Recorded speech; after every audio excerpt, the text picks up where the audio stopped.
The Little Anxious Unicorn by Lila-Ann Gray, illustrated by Sangi Parvin. Mummy and Aggie were unicorns, and they lived in a magical land far away. They were visiting Mummy's friend Leo Llama, who lived in a field at the edge of Greenwood Forest. Mummy and Aggie had a golden horn in the middle of their heads, and on the sides of their bodies were two beautiful feathery wings. They were a wonderful sight. The little unicorn asked if she could go for a short walk in the forest. She had never been there before, and it looked fun. She was told not to get lost. Aggie was enjoying her walk when suddenly she heard loud voices coming from behind a tree. Two horses stepped out and stopped in amazement. "What's that?" said Heather after staring at Aggie. "I don't know," said Hugo. "It looks very strange. What is that thing on its forehead?" Aggie became cross and anxious at their rudeness.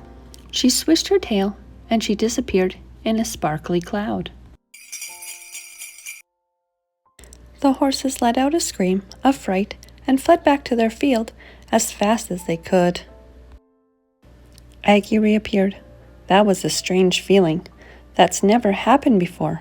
I hope I am not sickening for something."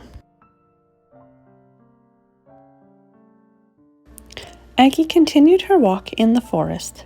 She felt rather anxious as she realized she was lost. Then she saw two squirrels in a tree. The squirrels see Aggie and stare down at her. "What's that?" said Sid the squirrel to his brother Seb. "I don't know," was the scared answer. "It looked very different to anyone we've seen before." Seb started to shout, "Who are you and what do you want?" Aggie felt very anxious. They were being very rude. She swished her tail and disappeared in a sparkly cloud.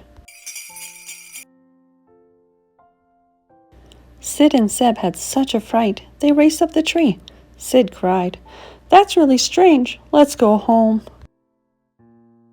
Suddenly, the little unicorn reappeared in a sparkly cloud. As Aggie wandered deeper in the forest, she heard a rustling sound and saw two foxes staring at her. "What's this?" said Frank Fox to Fiona. "Who are you?" he said to Aggie, who was really afraid as they were in her way. She swished her tail and disappeared in a sparkly cloud.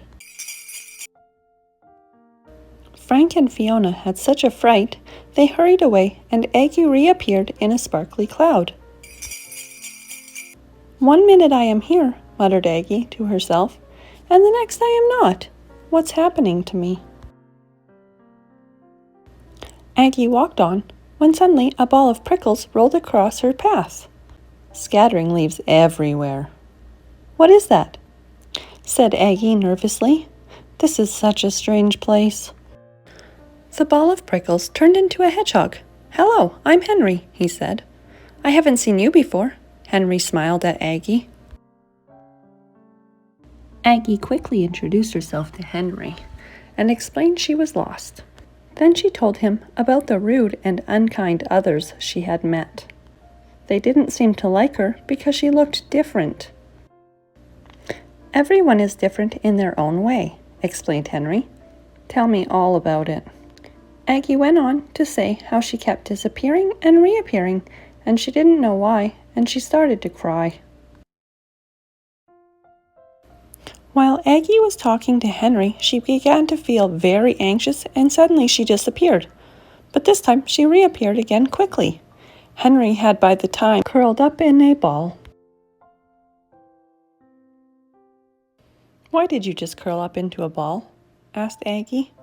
Henry replied, "Everyone has a different way of expressing their feelings, Aggie." I felt scared. As they stood talking, there was a loud crashing through the trees. It was a beautiful deer, Henry's friend. Aggie disappeared again in a sparkly cloud.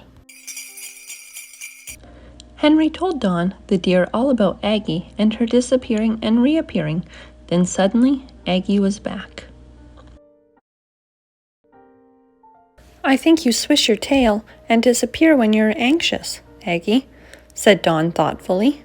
"When I feel like that, I hide behind a tree and close my eyes." "I curl up in a ball," said Henry. "We all deal with our worries in different ways, and when we understand why we do something, that's when we start to understand ourselves better."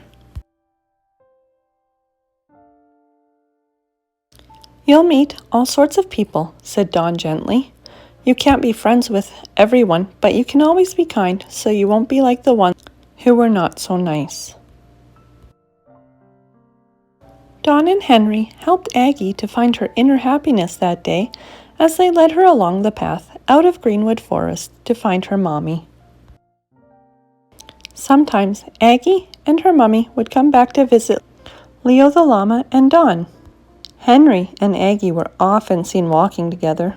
As Aggie understood more about her emotions, she stopped feeling so anxious and she didn't disappear so often anymore. The end. Come back to Lulu's for more story time.